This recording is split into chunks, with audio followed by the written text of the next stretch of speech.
to the Fringe Youth Worker Podcast with TJ and Sonny. Hello and welcome to the Fringe Youth Worker Podcast. My name is TJ McConaughey, and I am joined, as always, by my best friend and slimmer and fitter every single day, Sonny Saltalamacchia. Sonny, what's going on? You know, T, just, I'm very grateful for the keto diet because I was eating too much brown rice, and now all I do is just eat bacon and cheese, and keto diet saved my life. How many people out there are just eating too much brown rice? Like, is that actual thing? Like, is there brown rice is the devil, and bacon and cheese is like manna from heaven, okay? Oh my goodness. It's just every couple of years, a new blend of food that people have found that if you just eat that, you lose weight. Yeah. I mean, it started with the Atkins, and then we went through all these different things. I mean, my favorite was the paleo one because it was like, this is how cavemen ate. And, you know, they only lived to be 22, so obviously they were doing something right. Anyway, yes, there's a lot of, you are looking slim and fit, though, Sonny. So what have you been doing? What have you been doing to change? It's called tired of being fat or overweight. Going to the gym 3 times a week, lifting weights. God, I think you have to lift weights. I think if you're just gonna not eat and fast, you're gonna lose weight. But like, well, how are you gonna look when you lose all that weight? And so I think you have to lift a little bit of weights to get that definition going. Also, it helps to burn fat. And so I've been lifting 3 times a week instead of going to bed at 4, getting up at 4, going to the gym, and then doing intermittent fasting. So doing the 16-8. So don't eat for 16 hours and only eat for 8-hour cycles. So I won't eat until noon, and then I'll eat until 8, and then I just don't eat for the rest of that time. So yeah, it's been working pretty good. Intermittent. You know who else is doing that? Barry, my senior pastor, does that same fasting program. He digs it too. There you go. 2 people you should listen to. Yeah. I've also lost some weight, but I'm not gonna bestow my weight loss knowledge on the world because that's not what this show is about. That's not what this show is about. Juice fast. We missed a week last week. What was going on? Why were we slacking off that last week, Sonny? I don't know. I was here by my microphone, ready to record, and you just never came through. And so I didn't know if you were alive or dead. So I figured you get a hold of me. I love that picture. I love that lonely picture of you sitting there on the other end of a Zoom call that never connects. Talking to my mic. I was gonna mimic your voice and then have a whole podcast with me talking back to you. Maybe a puppet, Yeah, it was gonna be pretty epic, but I decided not to. For a while, puppets were big in Christian culture for a while. That's not what we're going to talk about tonight. No, I was at camp last week. I was loving on some middle schoolers. Man, I had a crazy week. I spoke at a camp, and then I went and ran my own middle school camp, and I felt like I was at camp for like 3 weeks, and it kind of was. It was nuts. But I'm back now. I'm excited for tonight, and I'm kind of done with all this chit-chat. Let's get to the show.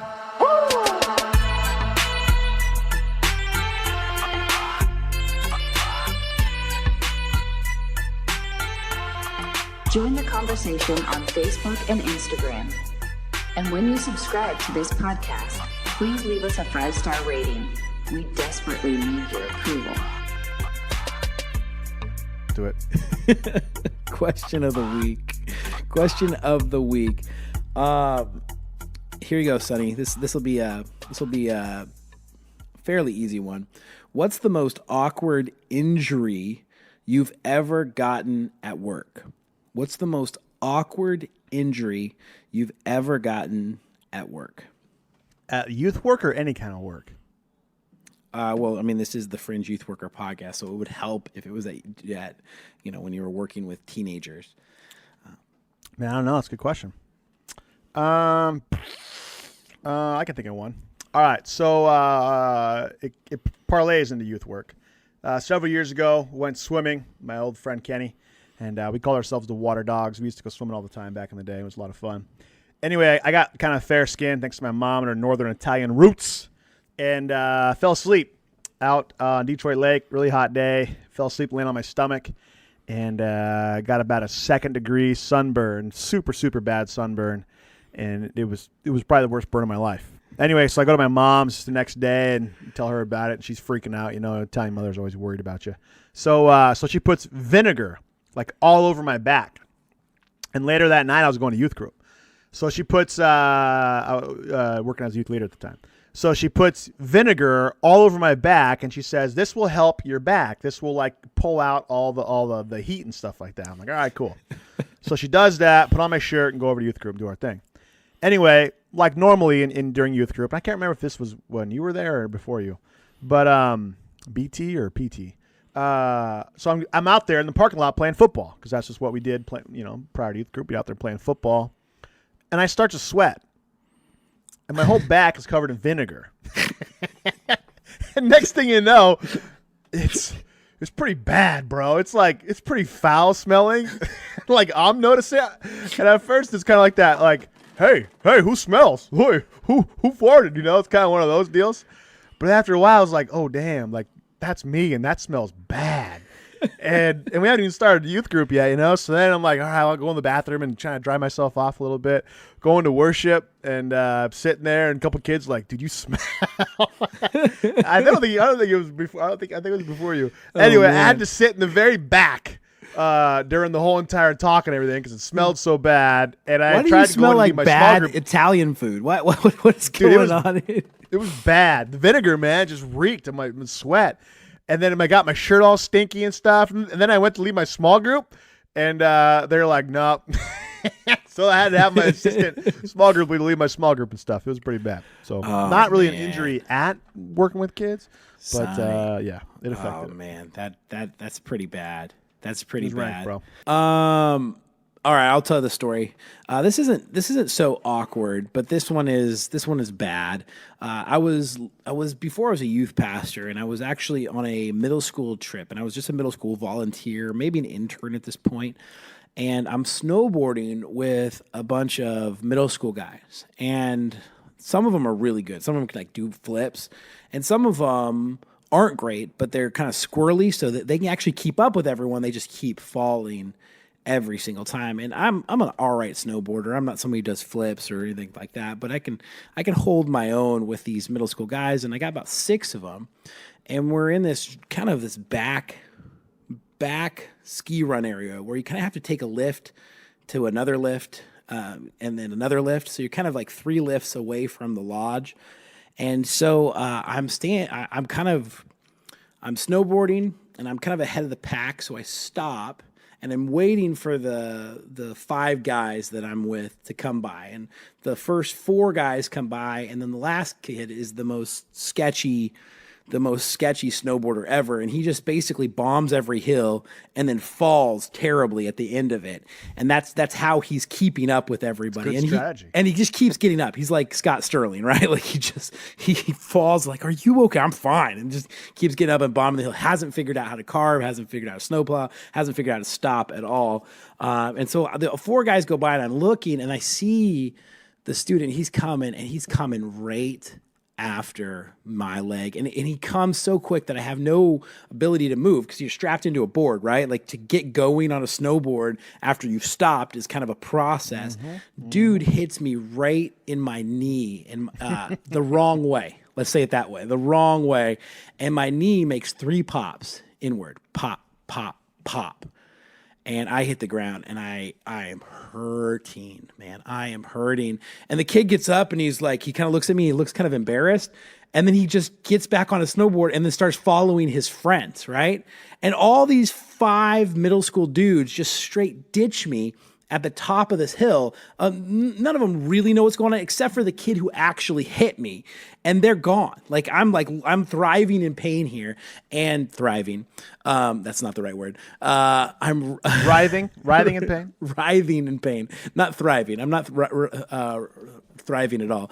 And I'm hurt, and I realize that I'm 3 lifts away from the lodge. Like I have to go down this run.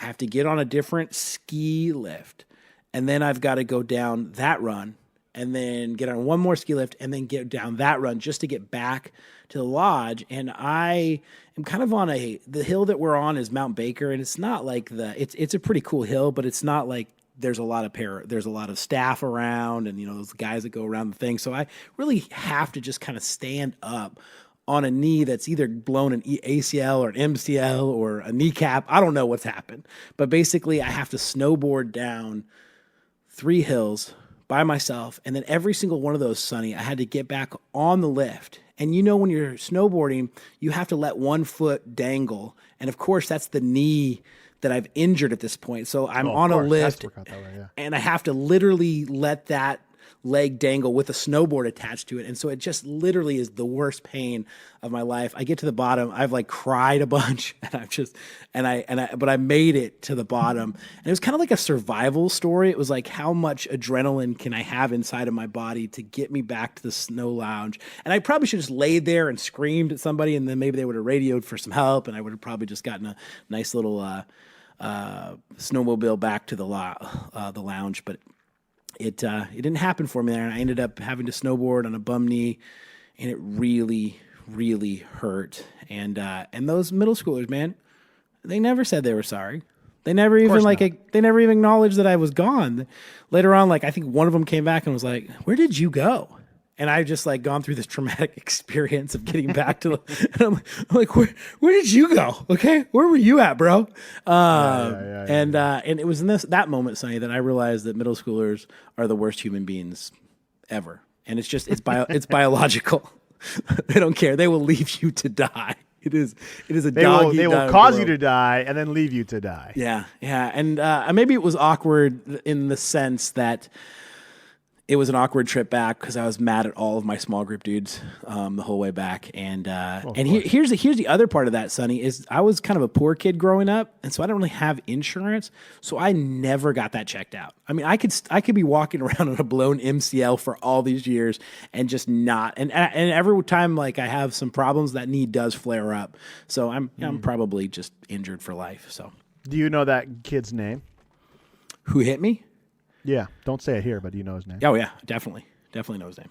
Yeah, I know I know all 5 of those kids' names. I still know all 5 of those kids' names. My dad's side was Italian too, actually Sicilian, and I actually legit have a guy named Uncle Louie in my family. Okay, so if you want, if the paying ever gets too much, and you want some, retaliation, let me know. He actually specializes in kneecaps, so it would be a knee for a knee. Him and Sonny Harding.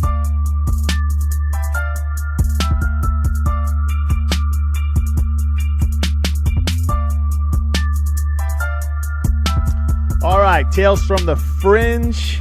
Tales from the Fringe. Capital Fringe. You go first? I'll go first.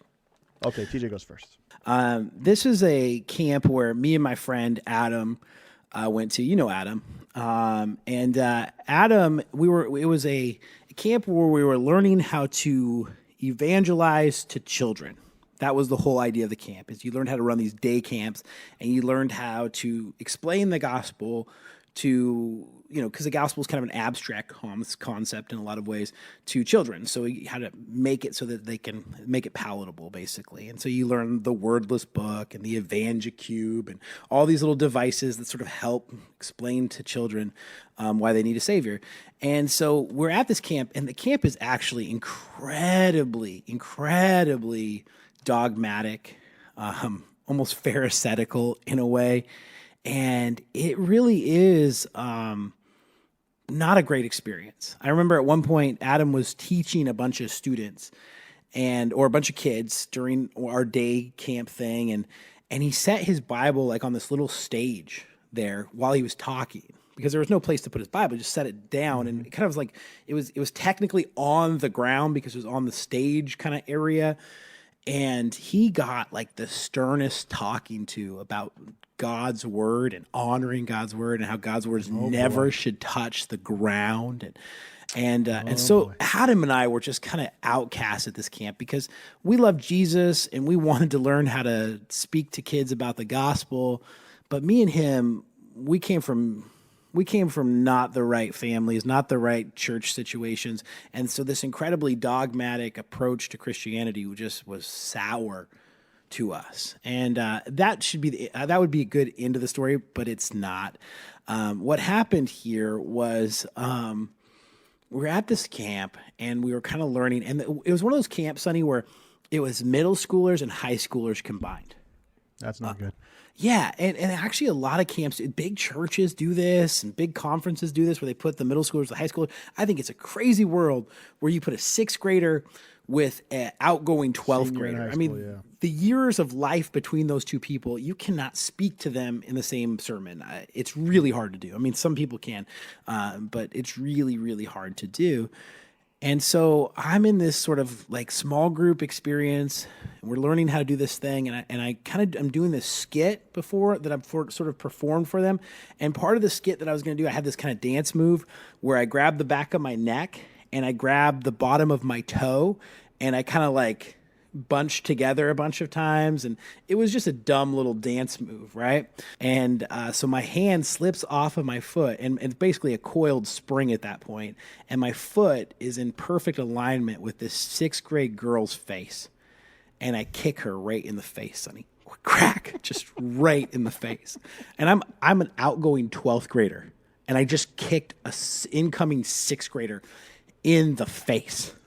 I just did that. And I look around and I see that her face and her eyes are already like welling up with tears and her nose is already swelling. And luckily there's no blood, but I just kicked her in the face really, really hard.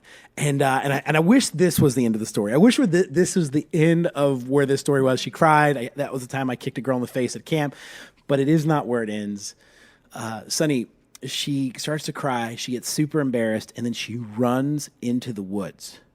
Oh, and beautiful. Beautiful. We nighttime? Is it nighttime? It's at dusk. Okay. So it's getting dark. Even better. That's how horror movies start. The next 2.5 hours, the whole camp stops to search for this sixth grader who has gone missing because TJ McConaughey kicked her in the face.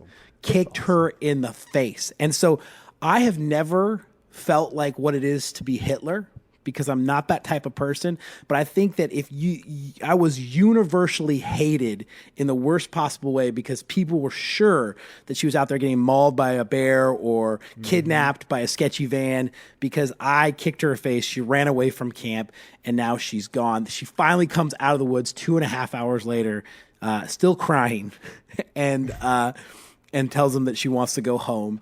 Parents come. Nobody found her for 2.5 hours? 2.5 hours, Sonny. The whole camp was combing the area looking for this person because I kicked her in the face. She wanted to go home. She went home that night. Parents came and picked her up and already felt very uncomfortable at this camp. Now I am literally the worst person ever because I kicked a girl in the face. She ran away and now she's at home because of me. And so that's the story of the time I kicked somebody in the face and she ran away. It's awesome, man. Was that the last night of camp or what? There was one more day after that camp. There was one more day after that camp. What was that day like for you? Oh, it was the worst. I mean, I wanted to crawl up into a ball and not come out, but I had to run. You wanted to run in the forest for 2.5 hours? I should have. I mean, I really should have. It was so bad. TJ should be out here getting mauled by a bear, not her. Shout out to Adam, my friend, we thought the worst thing was going to happen is that Adam was going to put his Bible on the ground that week, let alone that we kicked some girl in the face. All right. A while back, I'm working with this kid. We'll call him Adam. Not your Adam. His name's not Adam, but we'll call him Adam for the sake of the story. Adam had, rough, just the classic, doesn't know his father, mom's train wreck. Mom essentially dropped him and his three sisters off to live with a guy she'd known for a couple of weeks. Guy ends up doing stuff to one of the sisters. They all hate mom for it, and they all suffer from PTSD moving forward, blah, blah, blah. Anyway, so I meet Adam when he's about 16. Adam has some tattoos on his hands, and he's a rough kid and from the get-go.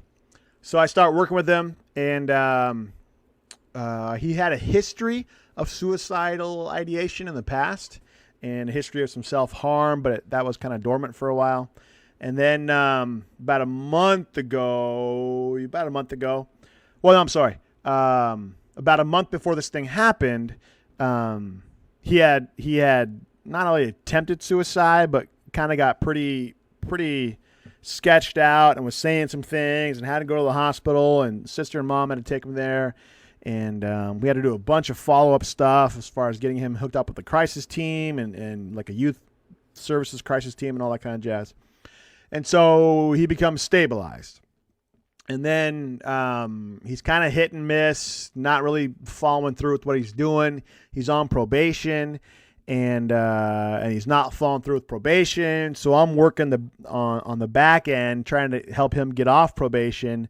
And all he has to do is complete a residential program. So if he goes into drug and alcohol treatment, into a res program for like 45 days, he'll clear his probation, which normally doesn't happen. Normally you have to come back and do other things and yada, yada. So the PO is working out a deal because the PO knows he has more mental health issues than really criminal issues. So all this is going like in his favor, but during this time, he like just goes AWOL and doesn't show up anymore, doesn't talk to me, doesn't talk to his other supports, doesn't talk to his PO, and it ends up getting a warrant for his arrest.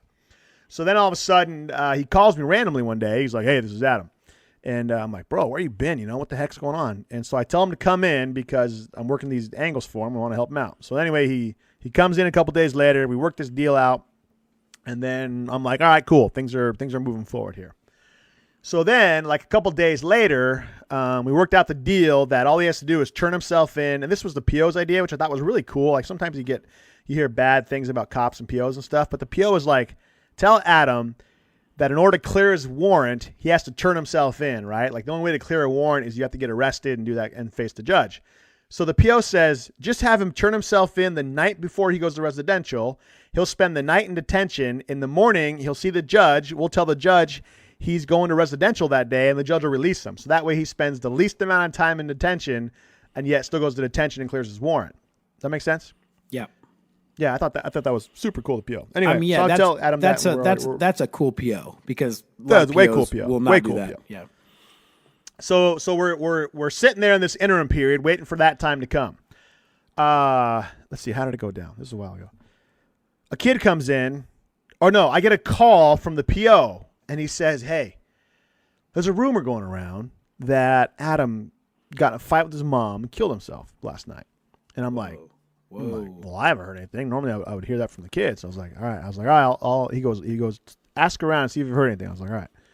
So then, so I have a kid there actually who was helping me do some stuff. I go, hey, did Adam kill himself? And the guy goes, yeah, it's all over social media. Or he goes, it's all over Snapchat. And I'm like, what? I was like, why didn't you say anything? He goes, well, I didn't know you knew him. So I'm like, pull it up. So he pulls up his stuff on Snapchat, and there's a bunch of stuff like R.I.P. and it says his last name, and you were the homie, and you were this, and all of a sudden that feeling comes over you, like holy crap, dude! This kid just freaking offed himself. Yeah. And the worst part is he had been in my office the day before, just stopped by to see what's up, get a bus pass, and then it was that night that he went home and did this, Yeah. So I'm like, holy crap. So then I'm like, man, what? So I'm just kind of tripping, right? I'm in the middle of a bunch of stuff. There's kids in my office and everything. So I step out and I go call his sister because I figured I just wanted to touch base with the sister. So I call his sister and I'm like, hey, what's up with your brother? And she's like, what? And I'm like, I heard he killed himself. She goes, no. And I'm like, what? What? And she goes, no, he's an idiot. I'm like, what do you mean he's an idiot? And she goes, he made a dumb post, and now everybody thinks he killed himself, but I've been getting calls all morning about it. And I'm like, are you serious? She was like, yeah. And I was like, where's he at? And she's like, he's with my other sister up in Portland. And I'm like, well, have him call me. And so I wait around for 10 minutes because that's still, I'm like, because then, oh yeah. So then I'm talking to her, but the last time she had talked to him was the night before, right? So maybe he did and she doesn't know, Yeah. So I call the sister in Portland. And she goes, yeah, he's out getting a haircut right now with my husband. But I still haven't heard his voice.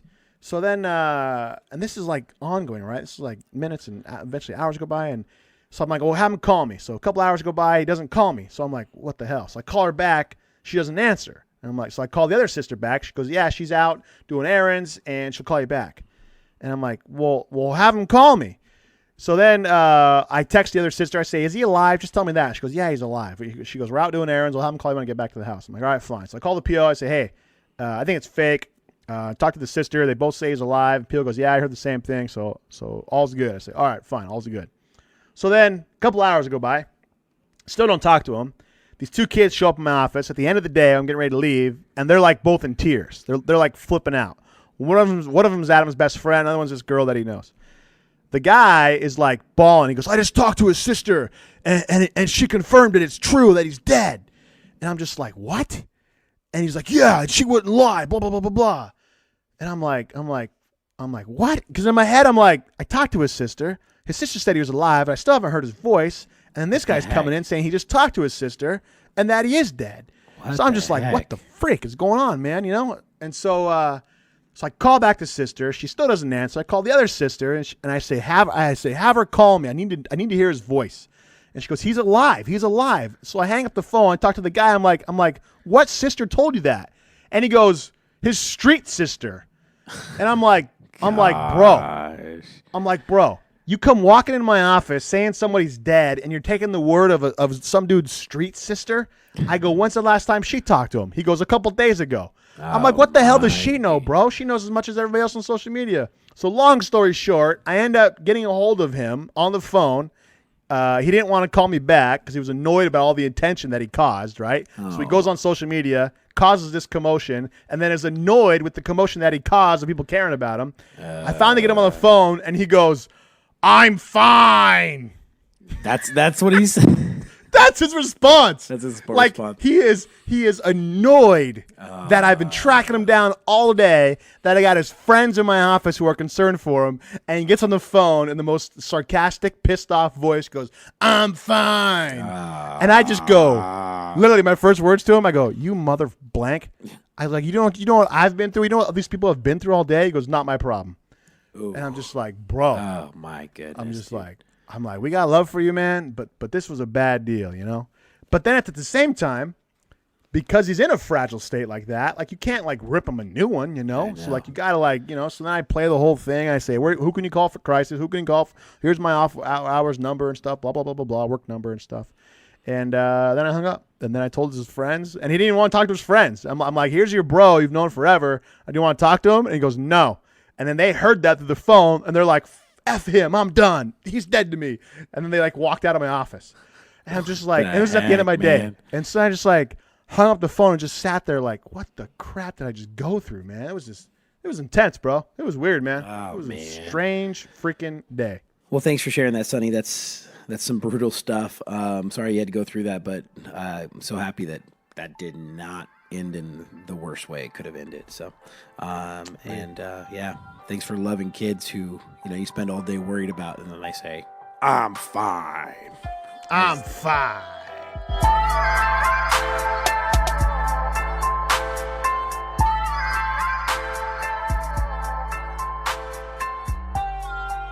We are still listening to the Fringe Youth Worker Podcast.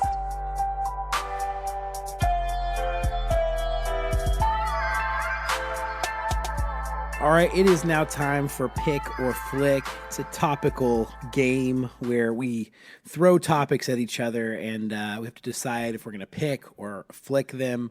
Obviously, picking them means that we like them. Flicking them means that we don't like them.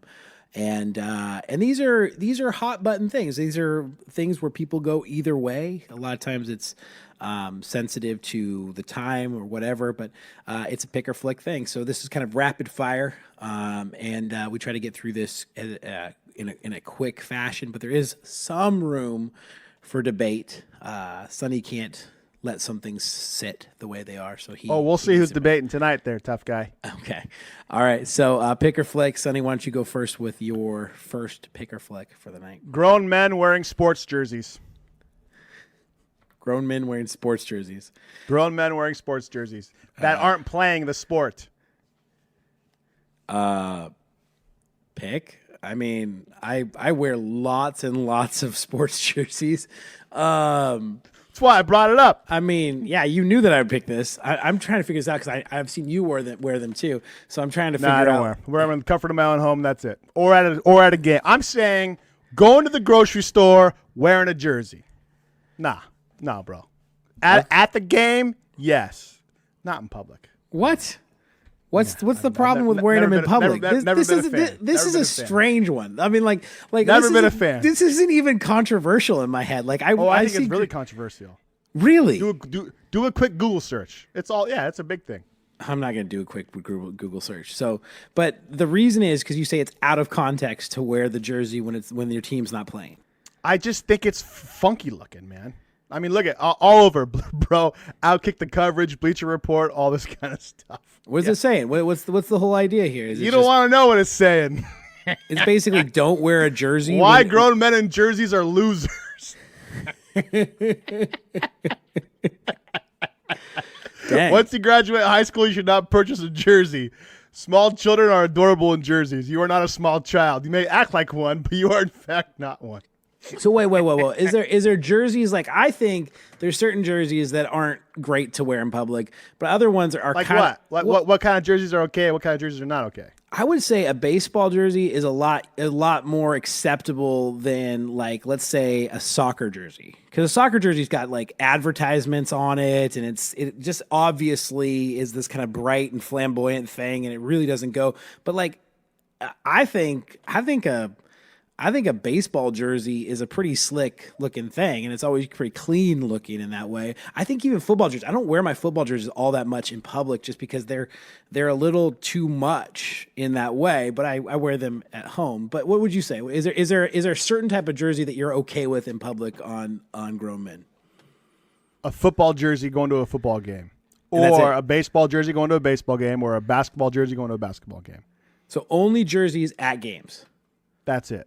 I've done it. I've tried. It just doesn't work. I just feel so weird. I feel weird. I don't know. Maybe I'm old. Maybe I'm just to that point now where I'm like rocking a jersey of a 21-year-old kid. It just feels weird, man. I don't know. It just feels weird. I mean, doesn't it?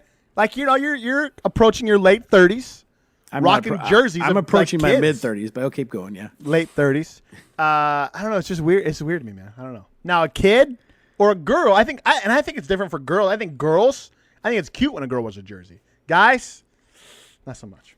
Well, I mean, yeah, I'm not. I would never call a guy cute in anything, but yeah, I don't know, man. In my head, like, I don't see the problem here, and I like jerseys. I own a lot of jerseys, and jerseys are like some of my favorite things to wear all the time. So that's why I brought this topic up. Yeah, I don't have a problem with it. Okay, you pick, I flick. Go. All right. Political debates on TV. Oh, they're the stupidest thing in the world. They're a waste of time. I think the whole political thing is a freaking sham. I've stopped paying attention to all of it. So you just flicked the political debate, but you're also flicking politics in general. Yeah. I mean, yeah. It's pointless. I think it's pointless. I'm one of those people who think it's irrelevant who's in the office. I don't think it matters if it's Trump or if it's Obama or if it's Bush or if it's Clinton. They're all buddy. Like they're all, working for somebody else, and so I don't buy into any of that crap. All right. So for you, it's just a straight flick. There's nothing useful coming out of these debates. No, 100%. Mine's not a straight flick. It's a flick, but I think that the debates have some pretty fun comedic things to them. Yeah, they're fun to make fun of. Yeah, but for the purpose of them, they don't do what they're supposed to do. Yeah, well, and I think the other thing is there's a lot of politicians who aren't great speakers or public speakers, even though it's a big part of a politician's job.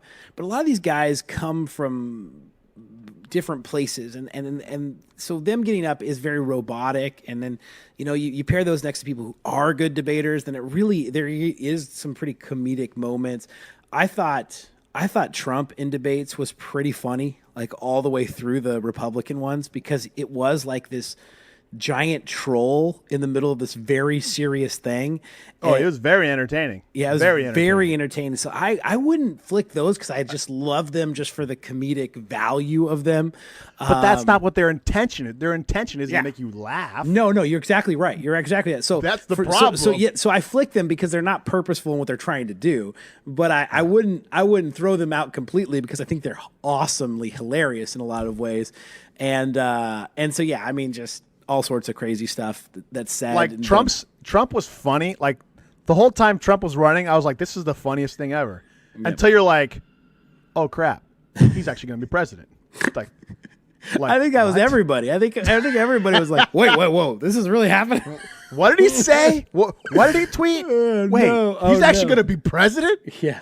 Yeah. It was hilarious up until the point it's like, oh my gosh, Trump's in the White House. Like he's literally like that's where he's sleeping at. Anyway. Okay, thanks. What's your next one? Life coach. Oh, life coach.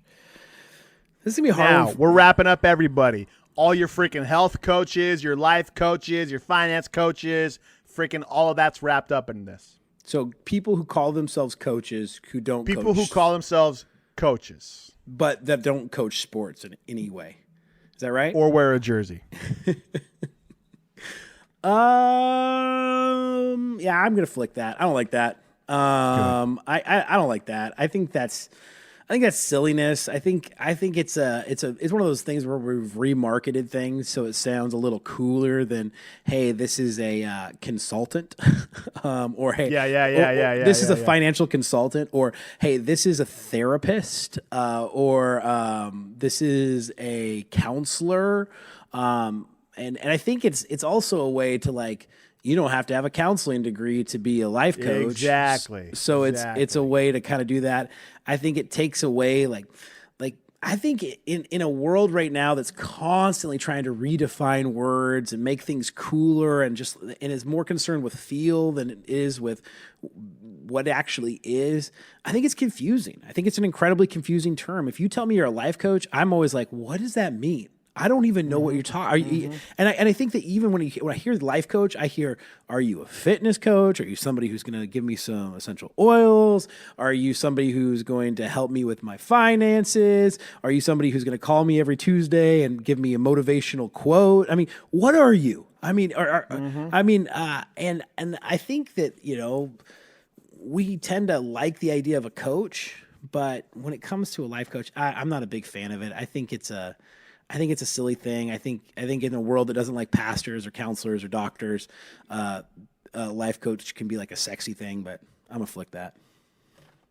Bro, I legit know a guy who's been divorced twice and sells himself on being a life coach specializing in marriage coaching. Oh. Because he has screwed up two of them and knows exactly what not to do. No joke. No, I'm not even. And I would put out his name, but I'm not going to do that to the guy. I am straight up, bro. Honest, that's how he markets himself. Oh, yeah. I've been through 2 failed marriages. Listen to me. I know what doesn't work. I failed, so you don't have to fail. Basically, Yeah, kind of situation there. I'm done. Here's the other thing I can't stand. I cannot stand it. People who lost weight. Then they want to sell you a product, but they won't tell you what the product is because you have to talk to them first. Yeah. About how to lose weight. Yeah. And those all kind of fits into the coaching arena. Come on, bro. Get out of here, man. Yeah, no, I agree. Yeah. I agree. I think we're on the same page there. I think to go to your friend, like failure is a really great teacher, and we all love stories where people fail and then say, "Hey, don't be like me." But to have 2 failed marriages and call yourself a marriage coach, that's pretty hilarious just in and of itself. I mean, because offering retreats for couples to come together, all together, and work on their marriage together from a guy who has 2 failed marriages. I like the guy, I respect the guy, but like, come on, bro, you can't build your company like that. It's marriage though. The hard thing about that is it's marriage, because it's like marriage is such a big failure. But like, in your field, drug and alcohol counseling field, that actually helps qualify you to be a drug and alcohol counselor, is the fact that you were an addict at some point. So it kind of depends on the what you're trying to coach. But the difference is when you get clean and live a clean lifestyle, then it's like, okay, this guy had some problems and he's turned his life around and done it. So it'd be one thing if the guy had like a successful marriage, but no, he just has 2 broken marriages. So he doesn't have a successful one right now? No, no. Okay, it's horrible. That's pretty bad. That's pretty bad. Yeah, that's what I'm saying. That's like Gaffigan. And that's like just one story. I know a ton of guys, man. Like, this is the problem. Like, just like what we're doing. hey, let's start a podcast. You know, it's like all these freaking dudes are just like, hey, look at me, and just like some people we don't need to look at, man. I'm sorry, dude. That GIF that thing you sent me the other day, which was like, it was like we're just three average white guys. Should we start a podcast? Heck yeah! Dude, that was awesome. No, you're right, dude. We live in self-identified I'm awesome land, and here's the other thing is like, you know, you have to put yourself out there if you want to be successful in a field like this. So you have to kind of decide, like, hey, there is a point where you have to say, oh, let's see if it works. But there is just so many people who don't have very interesting things to say who are self-identified success gurus, and that's really unfortunate. That's really unfortunate. But the sad thing is because of the internet, it's not about who you are anymore. It's who people think you are. It's perception. And if you can sell yourself online as the guru of whatever, there's enough idiots in the world who will believe you. You know, think about all the elder folks, maybe not so much now, but back in the day, who get scammed because of internet scams or something like that. You know, or the IRS calls them up. You know those calls you get from the IRS or your social security number and stuff. Like, you know they're a joke, but how many people? All it takes is a few to buy in, and then they get their money's worth. Couple dummies, man. Just takes a couple dummies. And you're right. Perception is everything. Perception is everything. All right. You ready for another one? Yeah, I'm over. Wait. What's that one? We're both flicking on that one, right? Flicking 100%. Flicking hard. I'm going to kick that one as hard as you kick that little girl in the face at camp. Oh, dude. Okay. All right. Reddit. Pick or flick? Oh, pick Reddit 100% of the time. Okay, so I deleted my Instagram, deleted my Facebook, deleted my Twitter. I am off of all social media. I do still run the Bridgeway, the studio page for Instagram. I had to get off, man. It was crazy. I am still on Reddit though, because Reddit's unique in the sense that you can choose what you want to sub to and stuff like that. You know, so you can choose your feed. Unlike Facebook and Twitter and Instagram to a certain degree, but now the sponsored ads and all that. And don't get me wrong, there's some really dark stuff on Reddit, but have some self-discipline. Don't go down those. I'm a big fan of Reddit, man. Mm-hmm. And it really, I think you turned me on to it. You were a big fan of Reddit too. So no, I love Reddit. Yeah, so here I gotta have a love-hate relationship with Reddit. We also have 5 accounts, so that's probably a problem. That is true. I love Reddit because Reddit is kind of the starting place for all awesome things on the internet. It really is. It's everything that you see on Facebook that ends up being cool or shared like 1,000 times.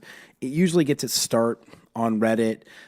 It really is the front page of the thing. The things that the things that I've had that have gone viral because of my Reddit involvement because they all started on Reddit basically. So I would pick Reddit. Reddit as a social media platform sucks. It's not a social media platform, but it has a socialness to it because nowadays they're trying to move it that way and that you can post things to a sub. It's too anonymous though. It's too anonymous to be a social platform. Yeah, but there is this new feature in it that they have like your profile instead of just posting to a subreddit, you can post to your profile, and so only your friends who see you can see it. They're trying to become more of a social media thing. I think they don't even do that. To get to a mainstreaming of Reddit. I think that Reddit's always going to suck as a thing because I think the people on Reddit tend to be internet trolls, neckbeards, people who spend way too much time, mouth breathers going through the internet, and they're good people for what's good on the internet. But as far as these aren't people you want to be life coaches. That's for sure. No, that's where life coaches exist is on Reddit. Well, but here's why, TJ. Here's what I think is why. Yeah. Is Reddit and 4chan, because I think Reddit is maybe the nicer version of 4chan.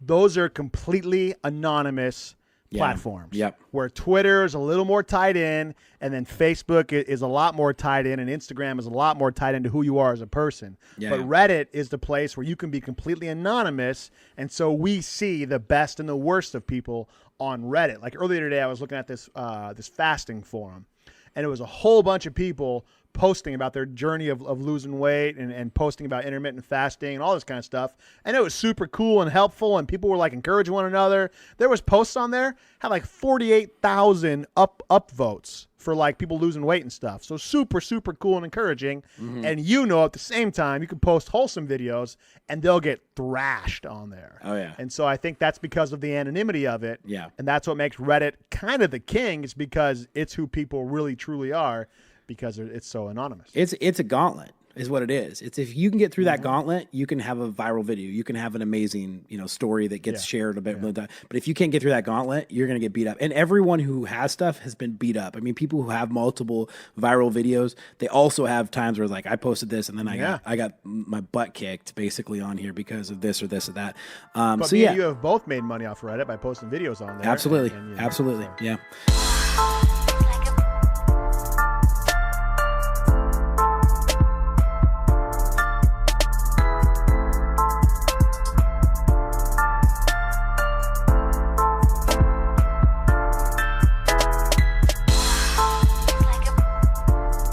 Got a kind of a big announcement here and a special segment, a part of our show here.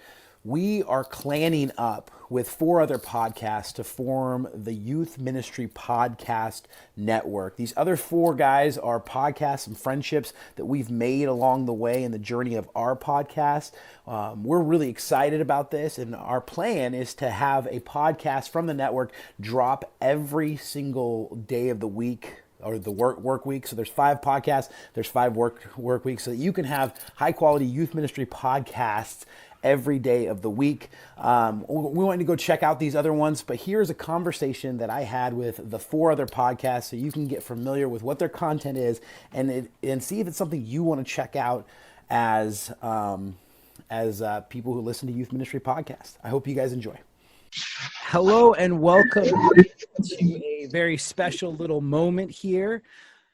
We've been advertising this, kind of hinting at it on our various social media things, but we are launching a podcast network, namely the Youth Ministry Podcast Network. We have 5 podcasts that represent a different facet of this network. So I'm going to welcome on different show hosts for the different podcasts that are going to be in this network. And I'm going to ask them a few questions, and then we're going to move on to the next person. I am joined by Justin Herman, who is the host of the Controlled Chaos Podcast and also a member of the Youth Ministry Podcast Network. Justin, what is real? What's up, guys? I am so pumped that this network is happening. This is a long time coming. Finally, it's here. Big deal. Youth Ministry Podcast Network. Really excited. So tell me, Justin, let me know a little bit about the Controlled Chaos Podcast. If you've been living under a rock and you don't know about this podcast, tell us a little bit about why this podcast exists and why you're passionate about it. Yeah, it's a Controlled Chaos Podcast, junior high ministry podcast for youth workers, but we cover a whole lot of other stuff, leadership, culture, a whole bunch of different things. And it started, my wife suggested I start this podcast. Whoa. And I started in my living room, and it has grown to, I do every episode with Kurt Johnston now, who's my mentor at Saddleback Church. We've got on some amazing guests that totally blow my mind, and it's just fun. I think I'd do it if I had 10 people listening or 10,000 people listening, which I don't, but I would do it no matter what, because it's fun. I like talking about junior high ministry. I like talking about youth ministry, and I don't see any end in sight. Very, very cool. Why are you excited about this network starting? I think that it's the cliche, right? We're better together than apart.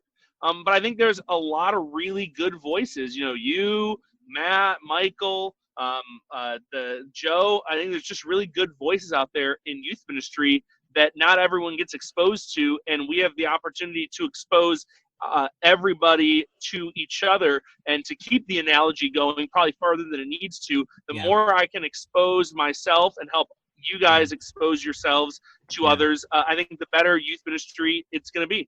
Mm-hmm. Yeah, I think you did a little bit too much of that, exposing yourself. It went a little too long.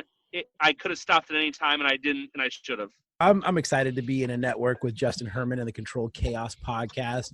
I'm more excited that maybe at some point, because of this network, I'll get to talk to Kurt Johnston.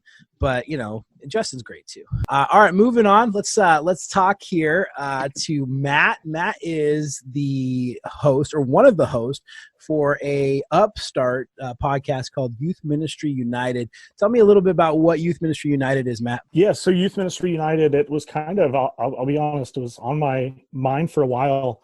And I started the podcast network back in February, and then we officially launched in March. But the whole vision kind of behind it is to be a united team of youth pastors, youth workers that come alongside as hosts and co-hosts. I don't want to be the sole voice of this podcast.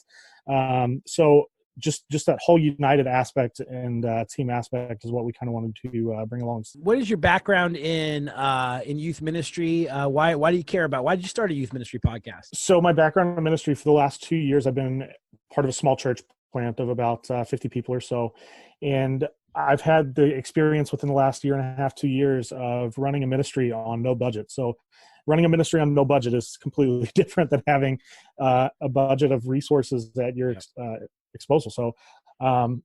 So just that whole mentality of low budget youth ministry, we kind of want to bring that small church context into the field as well. Why are you excited about being a part of this network, Matt? Like Justin said, we're better together. So just having that whole team mentality behind this whole podcast network, I think is what excites us. Moving on to Joe, and Joe is the podcast host of Multi. Joe, why does Multi exist? Myself, along with EJ Swanson and Kim Schuler, launched the Multi podcast back in June of 2018 after looking out at the landscape of what was available for youth and student ministry, whether it be blogs or books or podcasts, and seeing that there was pretty much absolutely nothing out there for those who do multi-site student ministry. Between the three of us, we have a combined 25 plus years of doing multi-site student ministry. We all are part of the Woodside Bible Church family up in Michigan, who currently has 14 campuses. And so out of our years of doing multi-site, from the great wins to the mistakes that we've made, we decided to launch this podcast as we look to hopefully equip and encourage and empower those, whether they are the lead person at a campus, a part of a merger, a plant. Because one of the beautiful things about the church that God has allowed us to be a part of is we've got campuses that are everything from small rural churches to large suburban churches to those who are meeting in schools and everything in between. Awesome. And why are you excited about being part of the Youth Ministry Podcast Network? One of the things that has been such a joy for us in launching Multi are the conversations that have arisen with others doing student ministry, youth ministry, whether multi-site or not, across this nation, across this world, as we look to grow and be better stewards and better leaders of that which God has led us to and blessed us to be a part of in leading this generation. And so we are excited to be a part of this podcast network. This team is incredible. I love and appreciate the hearts of all of those who are looking to do the same thing, equip, encourage, and to learn themselves as they look to lead well. I love it. We are now moving on to Mike. Mike is the podcast host of Why We Stayed. What is Why We Stayed about, Mike? So I've been in youth ministry for the past 10 years of my life, and I love the church. I believe in young people, but I also have seen a staggering statistic that has taken place that Barna Research Group would say that 9 out of 10 young people will leave the faith by the time they're 25. What that means is 90% of people that have grown up in church, that have grown up in faith, 90% of them by the time they're 25 will be absolutely gone. Some will even renounce their faith all together. And so statistics are one thing, but I started this podcast, Why We Stayed, because I was like, that may be true that 9 out of 10 are leaving, but what about the 1 out of 10 that are staying? Rather than focusing on the 9 that leave, what if we started asking the question, man, what is making that 1 stay? And so every single week we interview young people from all over the country that have chosen to stay. What excites you most about being part of this network? I'm so honored to be a part of the Youth Ministry Network, and man, we are just getting started. So check us out, Why We Stayed. Follow us on Instagram. It's going to be a fun ride, and we're just getting started. Thanks so much. Thanks, Mike. I love you, dude. Buffalo guys. Well, hey, TJ, you need to answer these questions too, man. Yeah. So tell us about your podcast. What is the Fringe Youth Worker Podcast all about? The Fringe Youth Worker Podcast is really an outgrowth of a friendship that me and my best friend Sonny have kind of fostered over the last decade. Sonny was one of my volunteers. He was like my super volunteer when I was at a church down in Oregon. And he was on the other side of youth ministry. He was in more of a secular format. He's a juvenile drug and alcohol counselor. And so he took his position and his volunteer position, and he stole our methods. He took all of our youth ministry methods and he applied them to the drug and alcohol world for youth. And he made himself a name doing those things, and he started killing it, and became like this, everybody in Salem, Oregon knew who Sonny was because he was just killing it on this front. We ended up doing a couple camps together, and just really did some awesome things. And so we kind of found that youth workers, both inside the church and outside the church, share a similar heart. And so for us, we've both had just a passion for reaching students on the fringes of society. And so our podcast kind of outreaches to the fringe students, and Sonny and I consider ourselves to be sort of fringe youth workers. So, and so the Fringe Youth Worker Podcast can sort of exist in that place. I love that. And why are you excited to be in the network? Man, I think that anytime you can clan up with like-minded folks to produce quality products in order to bless other youth pastors, I love the idea that we have all these different podcasts that can reach all these different types of youth workers, and we can just beam these out to people, and we can, we can promote each other along the way. I love the idea that we have 5 podcasts in this network, and we have 5 working days. And so the fact that if somebody tunes into our podcast network, not just our podcast, they're going to get 5 days of quality content beaming into their ears at any given point. So that is what I'm excited about. I'm excited to, like I said, I'd like to meet Kurt Johnston at some point. So, Justin keeps waving that carrot around. And so I decided to be in a podcast network with him. So maybe someday I'll meet him and I can hug him for, an extended period of time. Well, I can make that happen. I guarantee you'll have that opportunity. I promise. Thank you guys for tuning in to the very first conversation of the Youth Ministry Podcast Network.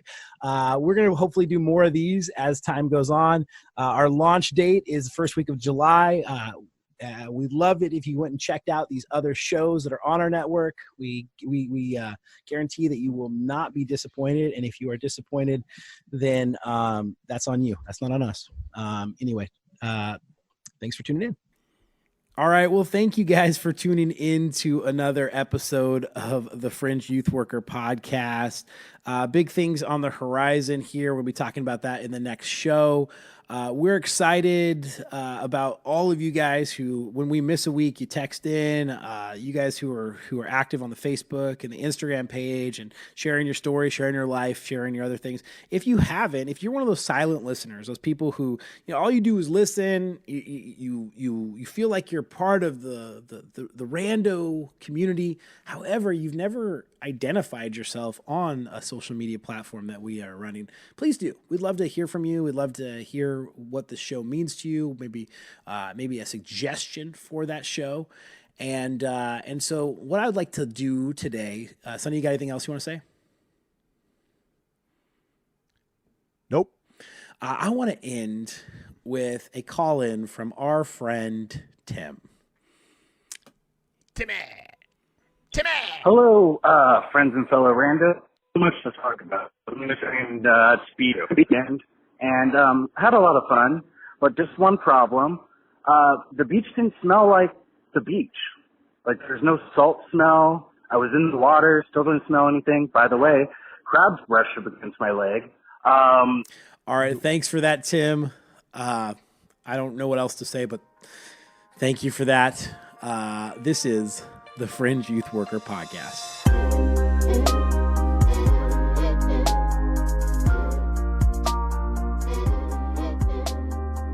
Thank you for listening to the Fringe Youth Worker Podcast. Don't believe anything my dad said.